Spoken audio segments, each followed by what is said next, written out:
يا نفس إن لم تظفري لا تجزعي.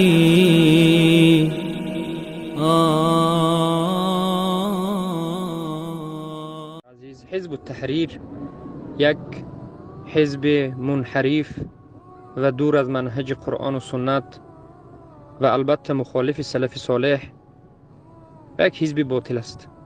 این منهجی که دارد حزب از اول تا به آخر منهج باطل است. چگونه که ما در این مسائل صحبت ها و البته بحث و مناقشه با حزب تحریر ازبک ها و تاجیک ها هم البته که کرده بودیم. بله، اینها یک سرطان امت امروز اینچنین وجود دارند.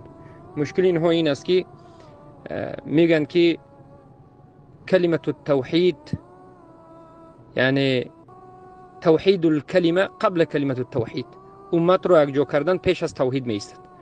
نه ضرور نیست که میگه همه موحد باشیم، باید همه یک جا باشیم. البته این باطل است. ما میگیم که کلمت التوحید قبل توحید الکلمه. این چهار نقطه که ذکر کردید و غیر از این دیگر نکته های دیگر رو دارن که اصل و اساس و ریشه این حزب را بیان میکند که این حزب یک حزب باطل و مخالف عقیده سلف صالح است. این حزب یک حزب طاغوتی است. بارک الله فیکم.